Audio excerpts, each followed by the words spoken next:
And we're now joined by Ella. Ella, how are you doing on this Wednesday in mid-March as we're recording this?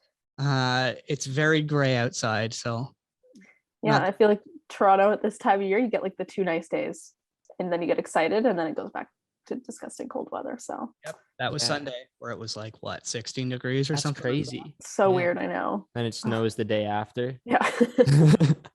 Just keeping us in check. Yeah. Just a day too late for that soccer game, but Yeah.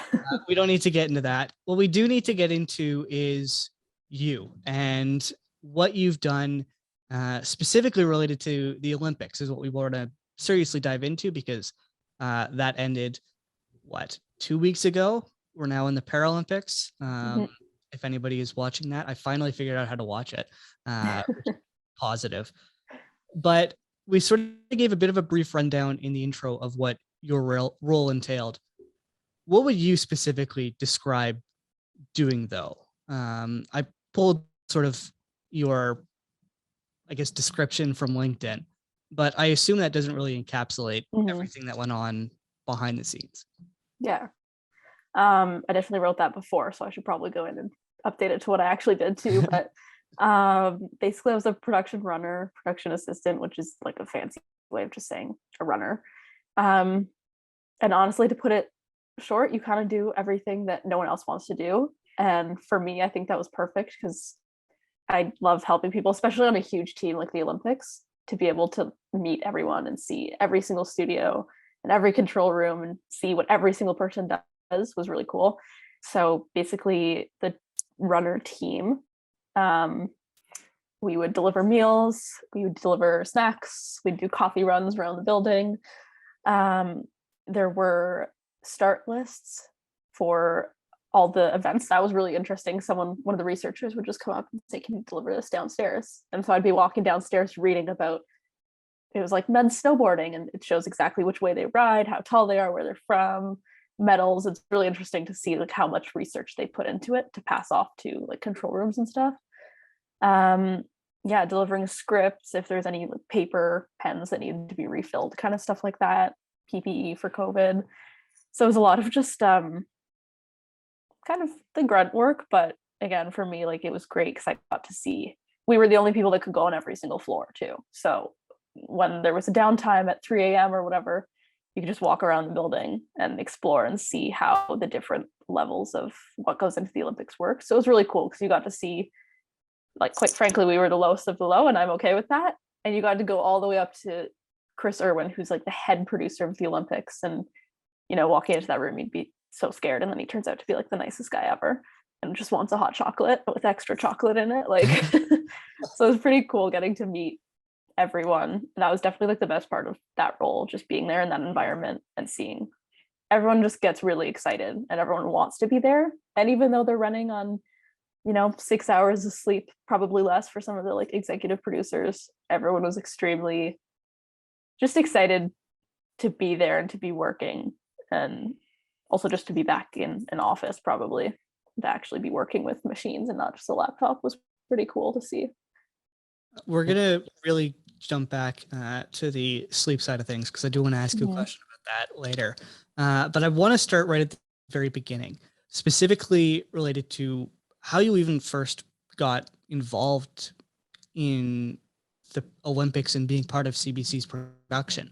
Like, how did you hear about it? What did sort of you have to do to get into this role as a production assistant? Yeah. Try to think back.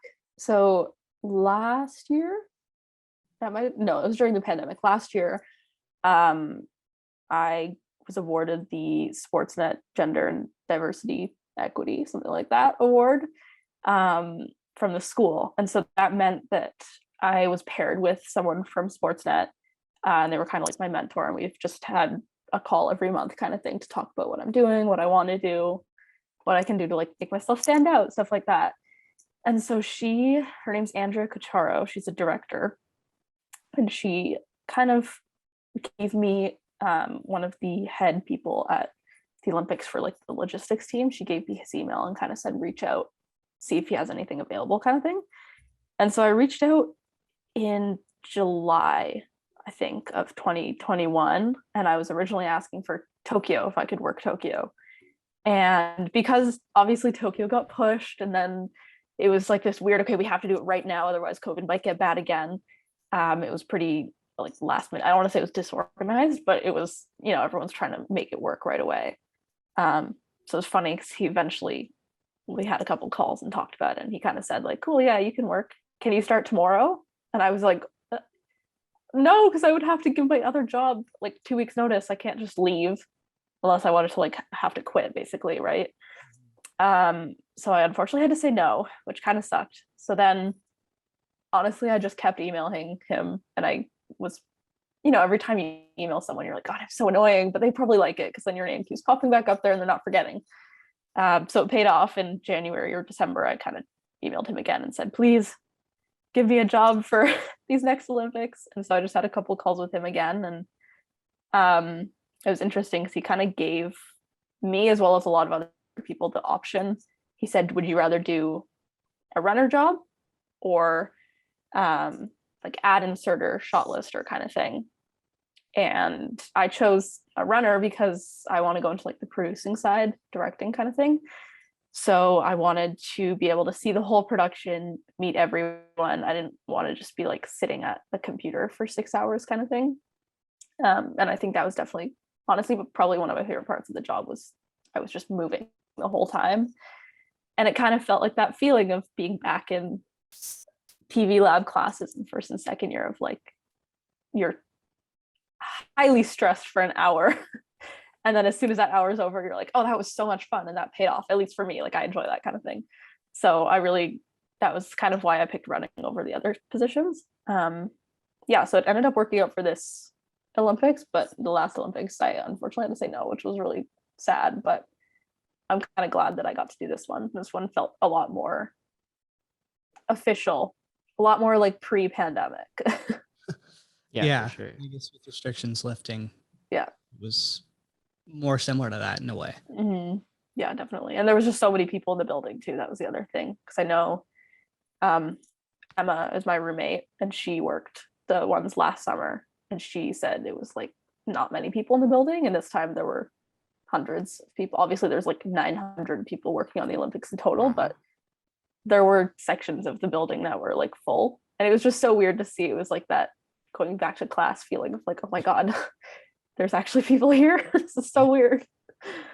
I guess like being around so many people, like 900 people there, and all the buildings, all the different floors, you got to see the producers. Was that kind of overwhelming for you at first? Like your first day there is kind of what I'm thinking. Like, was it stressful? Like, how did that first day go, I guess, being on the job? Was that your first time in that building? I've been in that building before, like years before the pandemic and for other things. And so I guess it was like full back then. So honestly, like the first thing that came to mind walking in the building when I walked in there and saw the people sitting at their desks and stuff, it was like, this feels wrong.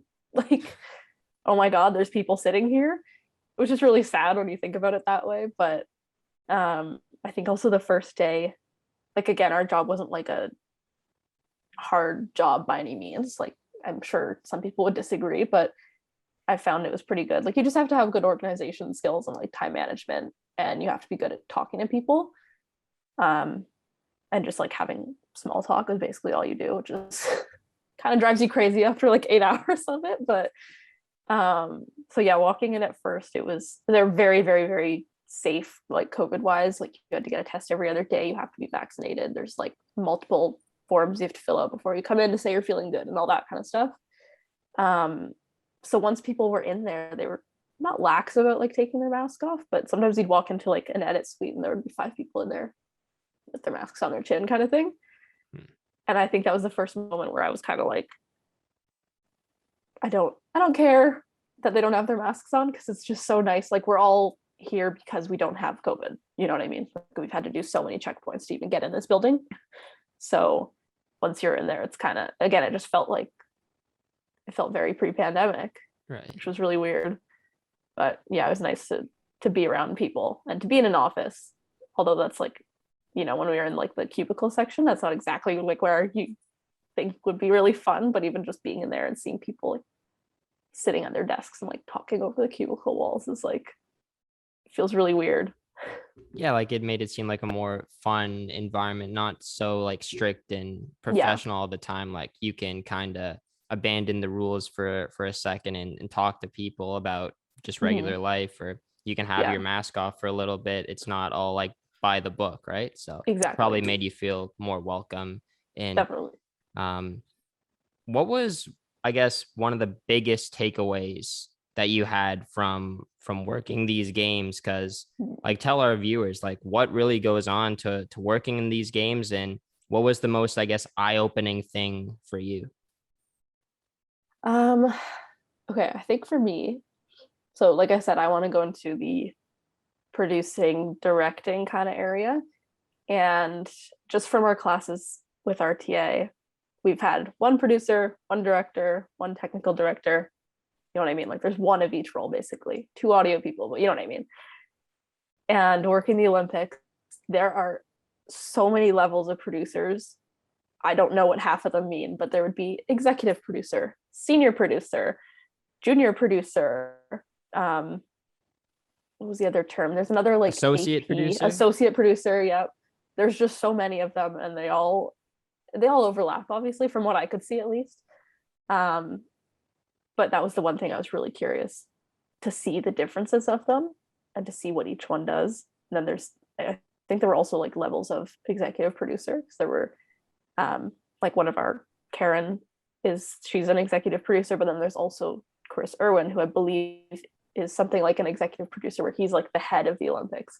But there's so many different levels of producers, and it honestly was very I don't know, comforting to know that even if I don't make it to like executive producer, there are so many other ways that you can help in the production, like planning side of putting on live sports. So that was really interesting just to see all the different roles, and to see, again, that was like the best part of running, is I really got to see what each role did, and to learn, and sorry, to see how they like interact with each other. So to see how the director is totally in the room with the executive producer. When they're not live, they plan things together and they're figuring out how they want it to look. The director's more about how they want it to look, versus the producer was more about what they want the content to be. So that was really interesting just to see the difference in how they all interact with each other.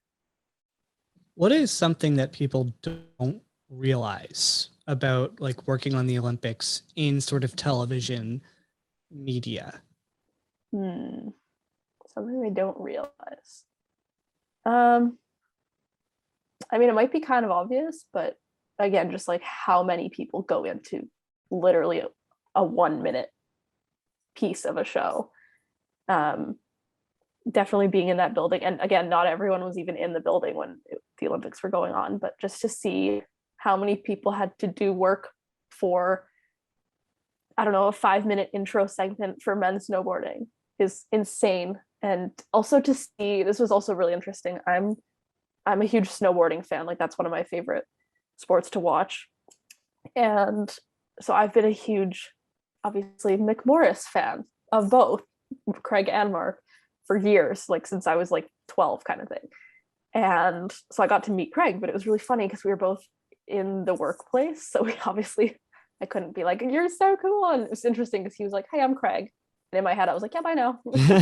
But it was just so interesting seeing how they, as the on-air talent, still do a lot of work behind the scenes. Like you'd think they're just kind of there to commentate and to talk about what's happening now, but they do a lot of work beforehand to make sure that they have, again, like all the research and all the knowledge, and they know where each athlete is from. And I think that's what's interesting about snowboarding, though, because it's not, obviously it's competitive, but it is really great seeing someone land a jump or do a perfect run or something, and it's not like a competition. Like they're a very tight community and they all go snowboarding on their free time together. So to see them on the like Olympic stage is really interesting. And I guess, sorry, I feel like I totally lost my train of thought there, but even just seeing Craig McMorris, obviously he commentates his brother, but he has the exact same level of excitement for every other athlete. And I think that's really interesting and just like very professional of him, right? But I think it really does show that community is just excited for whoever it is to win, to just progress the sport further. But yeah, I would say definitely seeing how many producers there are that go into that role, and then also seeing how many people have to come together again to make like the smallest little segment that you watch on your TV and blink and it's gone. And that's like months, years, hundreds of people's work in 30 seconds. And it kind of hurts to think like, oh, I did all that work and then it was just gone 2 seconds later. But it was pretty cool seeing everyone put all their work together. And again, like the excitement of being there, everyone really pushed and did like their best work they could possibly do. I think it shows. Was Yeah. there a, I'm curious, like, was there a moment like that you had in the studio watching the games where like the studio just kind of went crazy after a gold medal win or a medal win for Canada that sticks out to you?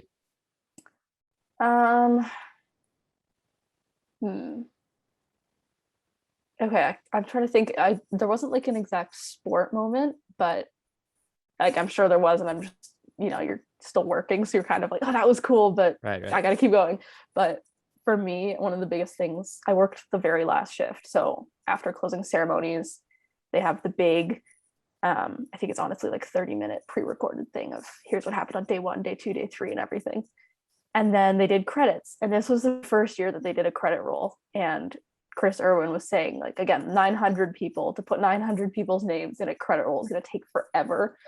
But he said this year he felt like everyone just put so much work into it that they wanted to make sure everyone was appreciated, which was really cool. So that was pretty cool because we were all standing there. And this is on the last day, so there's no sports. So it's basically just one control room, one studio that wasn't even in use, really. Like there were people in there, but they weren't on air kind of thing. And a couple of the runners. And so we're standing there watching on the TV in the studio. And then it basically just, it goes to black. And it just goes back to the news. And that's it. And the Olympics are over. And you're kind of standing there like, that's it? That's how they end?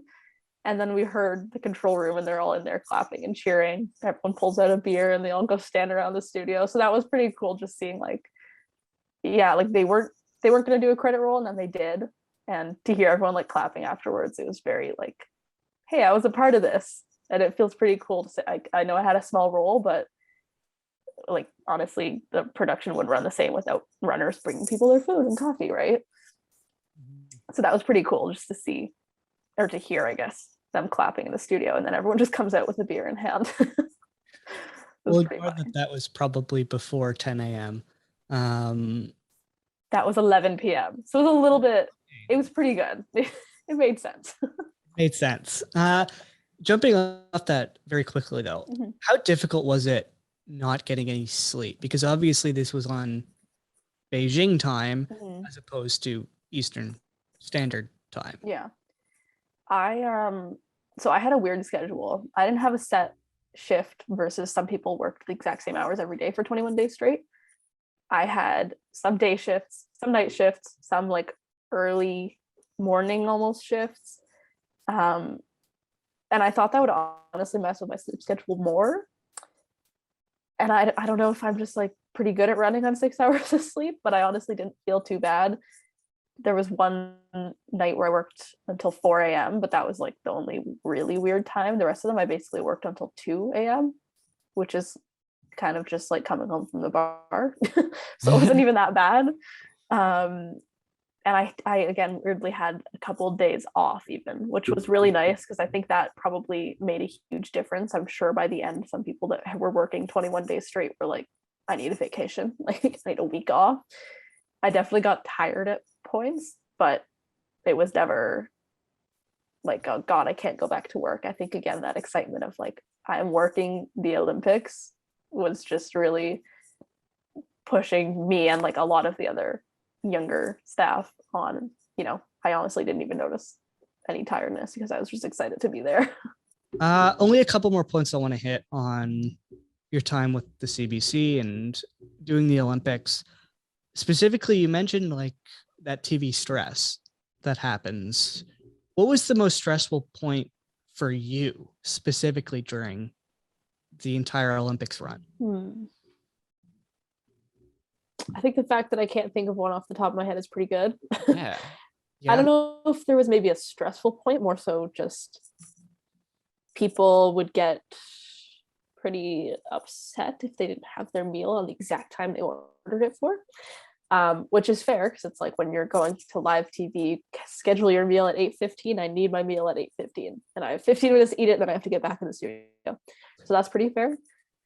But I would say that was probably the most stressful part, was just being able to stick to the schedule. And obviously you're going up and down floors, so it could be pretty hard to keep track of what time the meals were for and everything, just because you're going like down to 9, and then you have to go to 7, and then 3, and then back up to 5, and then up to the 10th floor where the food is.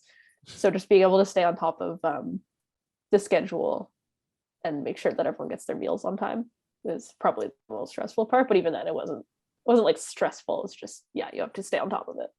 Did you at least get to take the elevator? Oh yes, we Okay. were the only people that could take the elevator. So going up and down, pretty much. Obviously, other than the people that were going up to get to their floor, but we were like the only people that could go between floors whenever. So it was lots of, you deliver a meal and then someone would be like, oh, can I actually have a Coca-Cola instead? And you have to go all the way back up just to get the Coca-Cola, come back down, then you have to go back up to get the food for the next meal time. So it was just like a lot of, time management was probably the biggest skill that you had to work on when you were there. Okay, I was going to say, because your quads must be the size of awesome at this point if you were doing it the entire 2 weeks. I guess, what are some of the fun stories? Because we talk about how stressful it is and sort of the panic and pandemonium that happens in an Olympics, but like, what really stands out to you is like a memory you're going to look back on really positively for a very long time? Okay, definitely the story I told earlier about everyone clapping. That was just like a weird, I've waited so long to work at Olympics and then to be involved even in the smallest role, but hear them clapping was like pretty cool. Definitely meeting some of the athletes, meeting Craig McMorris was pretty cool. Tessa and Scott, that was pretty cool. So probably doing that as well. And then also just working. There were a lot of like down times with this job. So obviously like mealtime or snack time was super busy, or like coffee run was super busy. And then there would be like an hour, 2 hours in between where there was nothing to do, especially when I worked that shift that ended at 4 a.m. between 2 and 4 a.m. 2 was kind of when people were generally leaving or coming. And then 4 was the next time people would leave or come. So for 2 hours, there weren't really, you do a coffee run when people first get in, and then you would just kind of sit around and wait. And there were a couple shifts that I got to work with Natasha and Keaton, who are 2 of my closest friends. And that was pretty fun, just to, obviously we were kind of fooling around a little bit, having fun. So just to think back and remember working with them probably is one of my biggest things that I'll remember. I'm trying to think if there was like a specific sport moment, but I can't really remember like a specific one related to like the sport of the Olympics. I will say actually watching, that's what it was. When we came in at 8 a.m. and we would always rewatch whatever had run the night before while we were waiting for like the first coffee run at like 10. So there was like, again, 2 hours there where you just kind of sit around and wait. And I remember watching Alexandra Trusova. It's one of the Russian skaters. And I used to figure skate, so I was like watching her. Like obviously she wasn't the main girl that was caught up in the doping scandal, but she was definitely caught up in a lot of drama. And it was so hard to separate like the Russian side of it from the skater, because we were all sitting there literally with our jaws like, because she is so good.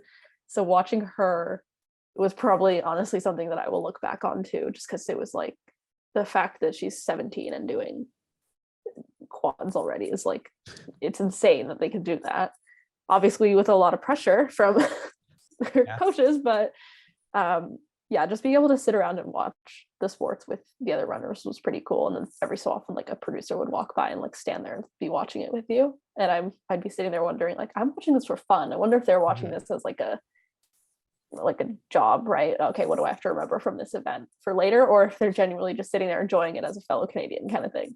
That was pretty cool, just being able to see the sports with the people in the building. Did you have the women's hockey gold medal game as a shift? I don't think I was there when it was live. Okay. Or Maybe I was. There was one that I watched. I think they won two that were like 11-0, didn't they? Yeah, Sounds there about was right. the Switzerland game. That was the first Yes. game. And then I I think they think won. I was there for that one. Okay. Yeah. So that was pretty cool. It was so funny because I was walking down the hallway and Craig Morris was walking the other way, and we'd walk past like the research area, and they have tons of TVs so that all the researchers can watch. And it was like I walked by and we both commented on, wow, 8-0. That's crazy. Went to the bathroom, came out literally like 2 minutes later, and it was like 12 already. Like they'd scored like 4 goals in the span of 2 minutes. That was pretty crazy just seeing, yeah, like how fast they score. And I honestly, like probably a lot of people in our program hate when sports end up that way, because it's like, okay, clearly one of these has a lot more money to train their athletes than the other. Yeah. But it's pretty cool, again, just that like Canadian pride that is in that building, especially in like the CBC building, obviously. So that was pretty cool just to be watching those sports with a bunch of other Canadians that also really care about this kind of thing. Final question from me, and Aiden, I'll let you go because I've sort of hijacked this a little bit. But was there any cheering going on, or were people sort of just treating this as a job? Definitely a little bit. So they had a separate studio for hockey, and they had their own runner so that she could like make sure everything was handled properly. So we weren't going in and out of this hockey studio, but every so often when there was a live game, and I know the girl that was running for that hockey studio, she commented a lot on the fact that, like, you know, obviously they're being professional, but still when someone scored, especially with hockey, it's like they like, get pretty excited. But I didn't hear any of it because it was in its own studio. So that was different, but definitely walking into, actually, now that I think about it, walking into the sound booth studio. So it's basically, there's like the huge studio with like 50-foot ceilings, and they all have little VO booths in there. And so you'd walk in and I could hear, again, like Craig McMorris and Rob talking and commentating, and it was just really funny because it's like slightly muffled, but you could still hear him doing like, oh my God, but it's slightly muffled, and you walk through and like this voiceover booth is making a lot of noise. This one's making a lot of noise. And just to hear them all reacting to their different sports, it was pretty cool to hear that. Amazing. Aiden, do you have any questions you want to ask? I think I just was curious, is this the most Olympics you've watched in your life? Yeah, definitely. Winter Olympics is way more my thing as well. Like I don't really watch the Summer Olympics that much unless we're like, I don't know, at the cottage and it's raining kind of thing. But to be able to work there and also watch it, like I think if I was in class and stuff, obviously because of that time difference, I probably wouldn't have watched much. I've especially watched much live, but the fact that I was working there, and I kind of did have to keep up with it. Obviously, I want to know what's happening, but also to get to work the next day, people are going to be talking about it, kind of thing. So that was definitely the most I've watched, and I think it was the most exciting Olympics that I've seen as well. Maybe other than like obviously Vancouver was pretty big, but maybe that's just because it was in Canada, so it felt bigger. But definitely these Olympics, like again, like the figure skating was insane, skiing was insane. I've never watched, I don't even know what it's called, the ski jump where they go straight up. I don't know what that's called, but even like watching that, like it looks like gymnastics. Yes, it looks like gymnastics almost, because they go up and then it's all about like being really straight. So it's literally just they jump in the air and then they do like 18 flips and then land. And it's so scary. No, I don't know what it's called. Is it a newer event, right? Aerial. I think it might have been the first year that they've done it. Was like it the one by that like looked like a nuclear reactor place thing? Yes, I think they were all there though. Were they? Oh, but it was pretty cool. Whatever it was, just to see that, I was like, I wouldn't have picked to watch that if I was not working it, but because I was there, I'm like, oh, I guess I'll watch. So yeah, I got to watch a lot of other sports that I wouldn't necessarily pick to watch for myself. Interesting. Yeah, I fell in love with curling. I don't know why. The Olympics. It's amazing seeing what goes on, like from a viewer's point of view, and then hear about it from behind the scenes, like just how kind of chaotic, but like an organized chaotic it is. Yeah. And I think you did a pretty good job of encapsulating just that organized panic, for lack of a better term. Yeah. You didn't seem too stressed. It seemed like a calm environment. Yeah, no, everyone was also very supportive. Like even the big scary producer people were all really nice, and they just wanted their tea. You know what I mean? Like they were just, yeah, as long as you can get it, whenever you get it, that's great. Thank you, appreciate it, which is really nice. So yeah, it was a really good experience. And it was just one of those things too, where I was like, felt like the end of summer camp kind of thing, where you are excited to go home and you are excited to like get a normal sleep and go back to a normal schedule, but also it went by so fast. I know it's 21 days, but it's like gone in a second. And then when it was over, it was like, oh, I got a little taste of what I want to do, and then to have to go back to my like side job is like painful. So hopefully in the near future we'll have something to do that's again closer to this kind of production area. Yeah. Rest up and get ready for the next Olympics. Exactly. Get ready for the World Cup. There you go. True. Yeah, I think that's all we have to cover, right? Yeah. Yes. Advice. I want to advice. If you could give advice to someone who's looking to do an internship at CBC, I guess first there's kind of two parts of the question. What would you recommend that they do to try and get the position? And then two, what do you think they should know before starting that position? I think for me, honestly, there wasn't even that much for like a runner position. There wasn't a whole ton of hard skills that you had to have to get the job. I think it's a lot more about soft skills. So like working on time management and, like I was saying, just being able to talk to people, and being able to work in a team and get stuff done like effectively and quickly. So I would say probably just work on being a team player, I think would be the biggest thing, no matter what role you have in something as big as the Olympics or even just CBC. You have to be able to work in a team, whether that means like stepping up to do something or stepping down to let someone else handle something. I think it goes both ways. So I would definitely say just working on like soft skills of being in a team and being reliable, someone that someone else can go to whenever they need anything and know that you can get it done, kind of thing. And what was the second part of that question? What do you like? Well, you kind of answered it both. Like that's a good answer. Okay. Yeah.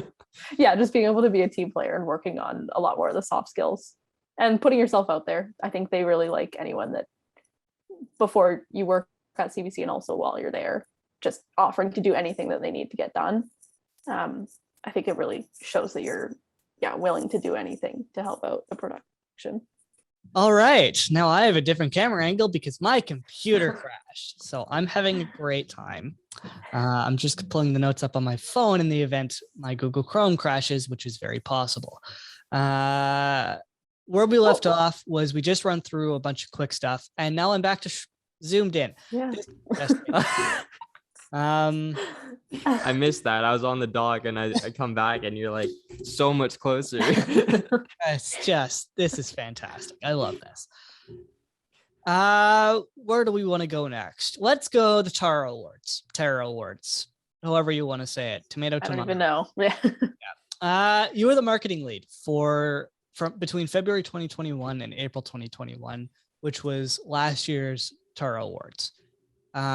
Specifically, you quote led team of media and social media coordinators to connect and communicate with RTA students, coordinate and generate ticket sales for the Tara Awards, and create digital products from assets provided by the creative director for the TAR's website, as well as ensure the website is up to date and has the correct information. How did you get involved with this? What was it like working on the Tara Awards? Because they're desperately looking for people again now. Yeah. How do you find that entire experience doing all that virtually? Yeah. So the reason I got into it was first year sport media award kind of thing. They were desperate for people to submit. Like, I don't think anyone submitted. It was me and one other group. And so like the 8 of us went to the award. Yep, true. Yeah. Still salty. No. So yeah, we went. I totally forgot about that. Oh my God. Yeah, so we went, and that was like one of the first, might have been the first like RTA event that I'd been to, probably because it was in first year. And it was really, really fun. And again, just the environment of like RTA in general there was really fun. And so the next year, applied to be the marketing director, and then obviously with COVID it just didn't happen. So I was technically the marketing director for that year, but there was no show. So then the second year when they come back, they reached out to me and just said, like, do you want to keep your role? So I said yes. I'm really glad I did. In the moment I was like, this is a lot of work, and I was not prepared for it to be that much work. But I'm really glad I did it because it was a really fun experience. So basically I worked with the team of website designers. So they were literally like coding the website, which was pretty cool. I had no idea how to do any of that. I was just like, this is what I want it to look like. Can you do that? And then they would do it. And then the social media team. So their Instagram was probably, I think, the most used. And then they had like Facebook and Twitter, but the Instagram was like the big one. So it was really fun, like working again, like an RTA thing was just being able to work in a team. So that was pretty fun. And then I got to work with the girl that called me in my interview for sport media. She was the like Instagram coordinator, I guess, or the one who was actually posting. So it was pretty fun to work with her on something. And yeah, so basically we just kept the website updated. We made sure that like all of the social media pages were pretty clear about like when it was and how to get tickets and everything. And I think that was probably, it would have been obviously 10 times more exciting to see the finished product in person, but I was in my room at home. My sister, who's also in sport media, she was in like the virtual audience. So she was in her room watching it. And then my parents were both also watching it because we live streamed it on YouTube. And so afterwards they were all like, oh, this was so fun, like good job, which was really nice. So yeah, to see it go out into like the community, especially after a year off, was really, really fun. I would say working the Terrace was probably one of my favorite experiences of like RTA actually in total. So I just knew I wasn't going to have time for it this year, so I didn't bother, but I would definitely recommend for anyone to get involved with that because it was really fun. And yeah, just to see like a finished product. Basically, Brian was the only teacher representative for that entire thing. So it was Brian and just like all students. And he was kind of just there for logistics of like how they were going to physically put it onto a stream and stuff like that, and planning like the awards and getting the profs to pick who the winners were and stuff like that. Everything else was done by students. So even going back and watching it, it's only like an hour long maybe, but I should go back and watch it just to see what it was like, because it was just the fact that that entire thing is put on by students is pretty cool. And to be a part of it was like, it was really fun. Interesting. Yeah, I remember watching it. Did you win any last year? No. Don't get me started. No, actually, I don't even remember if I submitted any. I don't think I did. Maybe I submitted like one from, I found like our 6th-year class or 6-hour lab class. None of those were really like applicable for Terra stuff. I don't think I won. Did I? No, I don't think so. I think there was one award that I think we could submit some stuff for from the 6-hour class. Yeah. There were people who did, like 2 of my groups did, and then didn't include me as one of the people involved in it. Although like I was a secondary member, so it was like audio or something like that, which was hilarious because I was like, I swear I did that. Back, and yes, in fact I did. Aiden, did you win anything? You won first year, obviously, over Ella. So you always hold that over her. I'm leaving this call. She got the internship at CBC, so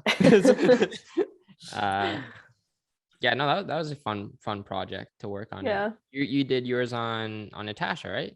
Yeah, which is so funny because I look back a couple weeks ago when we were at the Olympics and we were talking about schoolwork, and one of the other runners she's like our head runner, she was kind of like, what have you done in school? And I showed her that one just because I was like, this is our first one we did, and like versus True Colors is like what we've done now. Mm-hmm. And looking back on that one from first year, I remember in the moment being like, this is so good. This is gonna win a Terra, like amazing. And I look back on it now and I'm like, oh my God, it's so bad. Like obviously for first year, that was the skill level we were at. But to look back and think like, wow, I thought that was good. And now we're like actually doing stuff that I'm proud of is like pretty cool.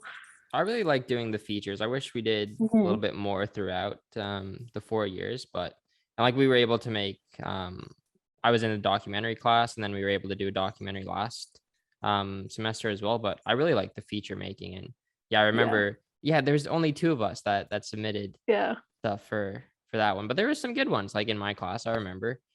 Yeah.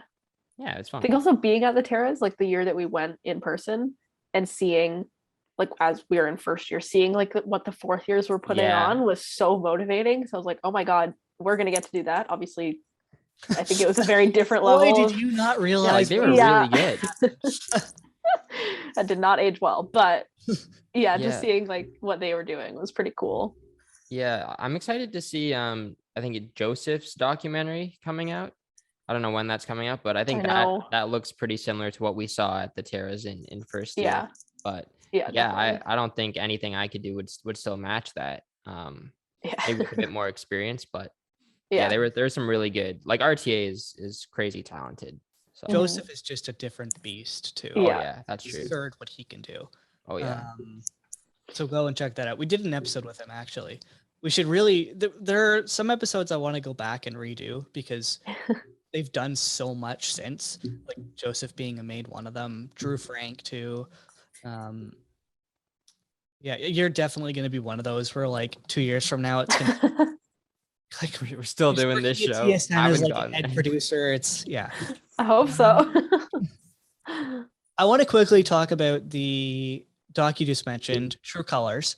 It was a documentary and magazine, like a online magazine.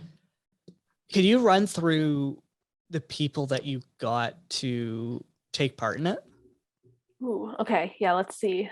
So yeah, it was a documentary and e-magazine about the queer community in hockey. So we were really trying to find something that didn't have a place in sport media yet, or didn't really have a voice, and we wanted to give them an opportunity to like tell their stories. And at first we were going to go with the NWHL, which is now called the PHF. So we were going to talk about that and how they changed their name to include non-binary people. But then we were like, okay, this is maybe a little bit too specific. So we just opened it up to hockey in general. And I think that actually gave it like a pretty good overall view. So we got, oh my God, I'm going to forget, Brock McGillis, who is now, he's like a public speaker kind of thing, who talks a lot about the queer community in hockey. We got Liz Knox, who's in the PHF. She was pretty cool because that was our first interview that we did, and we had to go to her house, and we hadn't set up a camera literally since March 2020. So we're in her house trying to remember how to set up a camera, and like the 6 of us are like sweating because we can't figure out the audio. And thank God she was very, very understanding. So when we had to take some time, it was, thank God. I'm just pulling up the Instagram so I don't forget who else I got. Yeah, I got it up here as well. Which is so sad because that was not that long ago and I'm already like forgetting. 3 months ago, 4 months ago. So scary. We got Madison and Anya Packer. That was pretty cool. And they originally, we were possibly going to drive down to New Jersey to actually interview them in person. Right. That was like 30 minutes. Yeah. Yeah, it was literally like an hour. We were like, actually, no, that's not possible. That would have been really cool, but their setup actually ended up looking very professional, and it was really interesting to hear from them as a couple and not just as an individual. We got Jana Hefford and Jamie Lee Rattray for the magazine. So I didn't personally speak to them, but that was pretty cool. Joey Gale was in the documentary as well. He is really interesting. He's from Seattle, and he's the co-founder of Sea Pride Hockey. I just want to make sure I get this right, which is like a hockey association for diversity and inclusiveness in the Pacific Northwest. So he was really cool to talk to. And then who else? Who am I missing? Like our main, there we go. Brianne Jenner we had, and Tara Hoffman was the one that we mainly talked to. So we got to actually go to her practice. She plays for the Toronto Six. So that was really cool to actually get to go to a practice when it shouldn't really be that cool because we could have done that entire documentary in person. But yeah, it was pretty cool to see. And even the coach there, he was like, oh yeah, like fully go out and get on the ice and take whatever shots you need. Just please don't fall and get a concussion. Like he was very, just do whatever you need. So I remember I turned away for 2 seconds.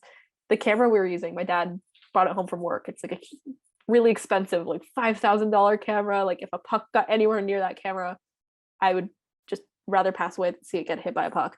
And I look out on the ice, and Emma's like crouching near the goal line as everyone's taking shots, and I was literally like, oh my god, please. Ooh, I'm just not gonna look. a little I'm bit not too gonna look. close. I'm not gonna look. And it was fine. She got some great shots, but it was pretty cool. We got to like get really close. And just to interview Tara was really interesting. So yeah, that project was, I feel like a lot of people say this about tons of different RTA projects, but that felt like my passion project. And when we were finished, I was very proud of what we had done and the way that we had told their stories that don't really get told that often.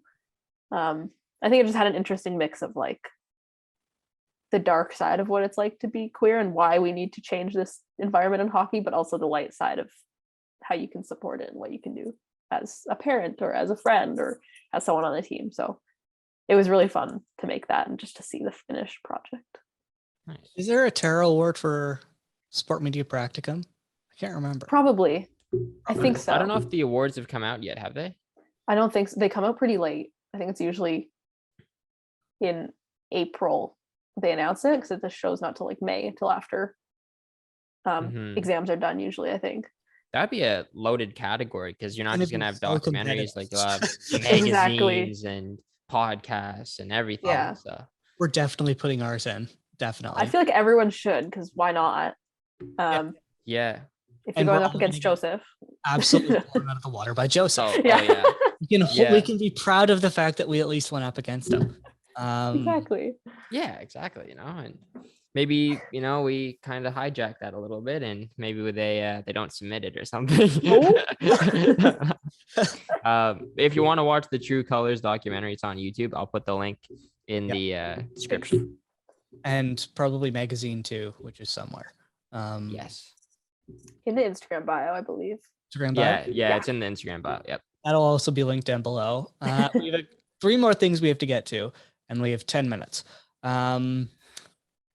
Let's start with the one I want to talk about most, TSN.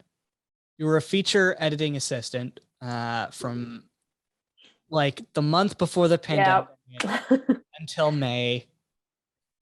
What was it like trying to do this while the pandemic was just hitting? Yeah, that was really unfortunate. So I only went in like 1 or 2 days a week kind of thing for that month before March, or month and a half, whatever it was.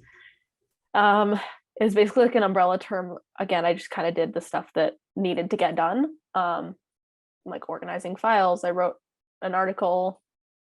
There were a couple times we had to like film things and stuff like that. So it was just a lot of generic kind of everything that needs to be done to prepare for other stuff. And then I came into the office March 15th or whatever, and I walked in and I was like, why is there no one here?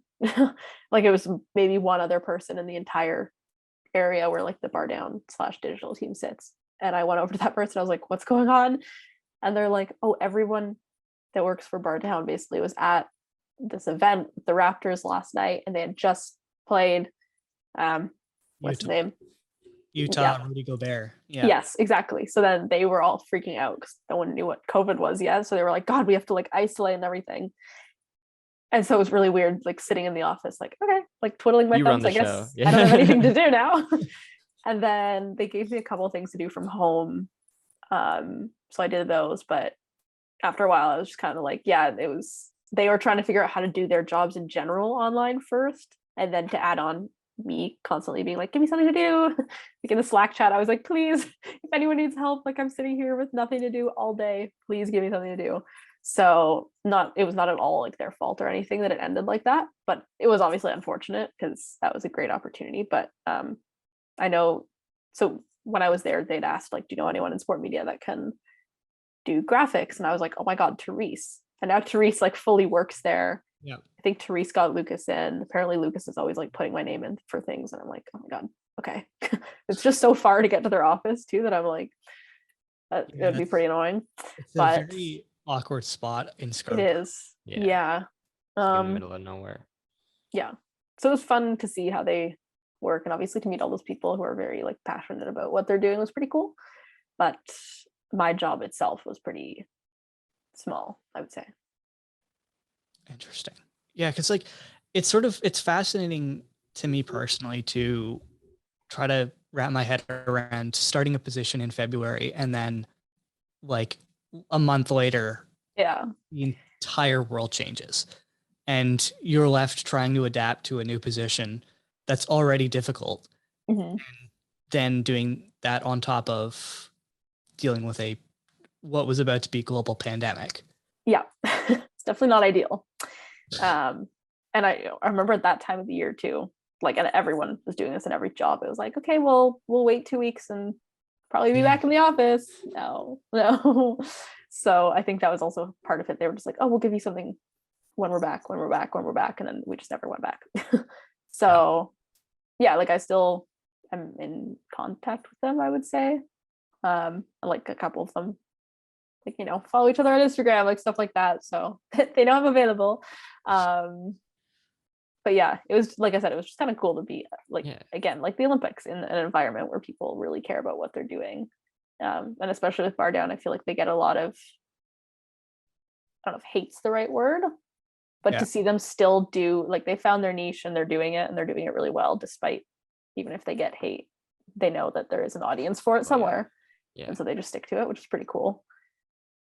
Yeah. No, it's good that you're already like you got into TSN and they know you. And if they ever need help in the future, they have a contact. And same with CBC as well. So it's good that you already have like 2 avenues to go down in the future. Exactly. Yeah. This is also our reminder to Bar Down, hire her. Rehire her. Rehire her. We have like 5 minutes left in this call, and we have 2 things we have to hit. I can take more minutes if you want. We'll try to finish it in this call. Okay. Because we know you have things to do. GXS Lab, you were a pre-production lead. Wait, we already talked about this, didn't we? Yes, we did. Yes, we did. I'm an idiot. You didn't highlight it? This is why I highlighted things. So we only have one thing left. Over the Line Sports. You were there for a pretty sizable chunk of time, September 2020 to May 2021. You were the social media coordinator. How did that start and what did you do? I think so. That's totally student run as well. It's basically, not to say it's for fun, but it's like, it is for fun, and it's a great way for people to get experience, I would think. And I think like Therese, Kayla, and Lucas were already working there, and someone, Jack, and Jack, yes. And I don't remember who mentioned it to me or whatever, but I just applied, and I remember I sent him my LinkedIn, because I was like, well, that has everything. It's better than sending a resume, I find, because it's more detailed. And then when I met him, he was like, you were the only person who's ever sent a LinkedIn, so I immediately hired you. And I was like, oh, okay, it works. Good to know. Yeah. So basically I just coordinated all of the like social media posts and made sure they were posted like on time. And then I made bios for all the team members. So that was probably the hardest part, honestly, was tracking people down and getting them to like answer the questions and send me a photo and format it all onto like a Photoshop document and stuff like that. So it was mainly just planning and making sure all the posts went out on time. So like after a game, Lucas would immediately have to go make a graphic really quick, send it to me, and then I would post it with a caption and stuff. It was honestly great work. It was pretty, I don't want to say easy, but the job itself is easy, but to stay on top of it and like, the time management again was the hardest part, but it was great experience. It definitely showed me that I don't want to work in social media though, because that is not what I want to do as like a job for a bit of time. It was good, but definitely not what I want to do for life. Yeah, it was a good, I think probably a good way of putting it is it was a good relaxed experience. Yeah, like an intro to something. Got a little taste of social media. I don't want to do it anymore, and I feel like I've done my little bit. I have experience, but I definitely don't want to do that. It's a resume piece. Exactly. At the end of the day, you can say that you know how to do it, which is incredibly helpful when you go forward. Final question, I guess. What was it like working with fellow sport media students like Lucas, Jack, Therese, Kayla, Kennedy?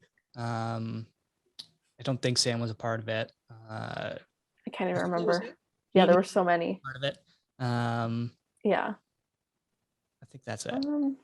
Yeah, it was really fun. I think that's something that I've definitely gotten better at over the years, is having like being in a producer or like leadership role, but being comfortable like delegating and telling people what to do, especially when they're your friends, because that can be like really hard. Same thing happened with our practicum group. Like I was the producer, and so to be able to like, hey, I need this now, and I don't mean it in a rude way, love you, but like I need it now, and if it's not here now, I'm gonna be upset, like that kind of thing. To be able to balance that with like hanging out on the weekends, going out together. But yeah, working with them, like they're all great staff, like they're great people to work with, so it went pretty smoothly. That's what makes a good producer. Like you want to be strict and Yeah. on, you want to keep people in check, but then have a good balance as Exactly. well of being friends and stuff. So Yeah, it was it's good. pretty fun. All right. And as I just said, we are going to wrap here. We didn't want to be too rushed because we want to plug everything Ella does because there's a lot of it. Yeah, this is a little bit of a different episode just because of the Olympics inclusion. But we were happy to talk about that. I think it's very relevant considering it just wrapped. But if you want to check out Ella, you can check out her photography Instagram. She posts a lot on there, a lot in bunches. At Ella's Film 13. I didn't write down your Instagram or anything like that, but I'll let you plug all that. List everything, and if you miss anything, we'll try to include it. Yeah, Instagram, Bonaldi, Twitter, Bonaldi, Facebook, no, I'm kidding. I think it's just my name on everything, I'm pretty sure. Yeah. And I think I would say True Colors is the one thing that I would really want people to check out. So yeah, and the Instagram is truecolors.ru, I think. Yeah, I'll put it all in the description. Your Instagram, Perfect. anything, Twitter, True Color stuff. Yeah, that's it then. The eye opener article will be there too. And I'm very jealous of both of you who can fit your names in hats. Yeah, check out all that stuff. She makes really good content and things like that, especially True Colors. Yeah. Ella, thank you for taking the time. We really appreciate it. This was a massive help, and we're excited to be back doing these interviews because it's been a while since we did one of these. Yeah. So it was good getting back in the flow of it, but thanks. Thanks for having me. That was fun talking about like old stuff that I'd forgotten about. Yes. Oh, we forgot to do one thing. 3 pieces of advice for somebody looking to get into sport media. Okay. I think my first one's going to be really obvious. Being a team player. So just any chance you have to be on a team, do that, whether it's literally a sport team or yearbook team or something like that. I think do a little bit of everything. I think that's something that companies really look for. Obviously, if you're like very skilled at one specific thing, like video editing, then obviously dive into that. But especially for someone who didn't really know what she wanted to do, I think doing a little bit of social media and a little bit of journalism and a little bit of producing helped me figure out what I wanted to do, but also just gave me a little bit of skill in every area, which is a good idea. And third, is it for getting into sport media, the program or the industry? Either or. You get your either or. Okay. Everybody struggles on the third one. Yeah. I would probably say just getting involved with as much stuff as you can. Okay, say it's like while you're at Ryerson, get involved with as many Ryerson things as you can, and a little bit of everything, like I was saying. So yeah, getting the opportunity to write, to work on the Terras, to submit to the Terras. Yeah. Be on campus, like obviously, especially now with COVID, being on campus is kind of I feel like I have to work myself up to go. But once you're there, it feels like it really does feel like pre-pandemic, and I feel a lot more motivated to do whatever it is I need to do and just to get back into it. Yeah, I think those would be my 3 tips of advice. Amazing. And I don't want to ruin this tradition because we do it on every episode. We normally open with it, but we're going to end with it instead. What is your first memory of sports, and what is your first memory of sport media? Ooh. My first memory of sports, 2006, Italy wins the World Cup. Yep. And we obviously I'm Italian, so I was watching it with like my nonna and nonna and all my cousins, and we all had our flags and everything. And then we went to Little Italy for the parade. That was probably my first memory of sports. My first memory of sport media, maybe not my first, but one of my favorite from first year was just going to all the Rams games, especially some of the more playoff ones that were closer to the end of the year. Just the energy of, oh my God, like we used to have the section, I forget what they were called, the section where everyone would bring pots and pans, and it was just noise for the entire basketball game. And they'd give out those like flappy plastic balloon things, and everyone would just be clapping them around the arena. And even just walking around, I remember getting beers and I was holding like 4 of them because I was carrying them for my whole row. And like Joe Recupero walked by or something, and I was just like, hey, stuff like that. So I'm glad that they're starting to get, obviously I'm sure they're not going to be the same level of what we had in first and second year, but I'm really glad that we can actually go watch the athletes again. And they're all super talented, so to give them, you know, an audience to play for. But I would say definitely like going to the games is probably my first, or one of my most memorable moments of sport media. Ladies and gentlemen, Ella Bonaldi, thanks Yay. so much. Thank you.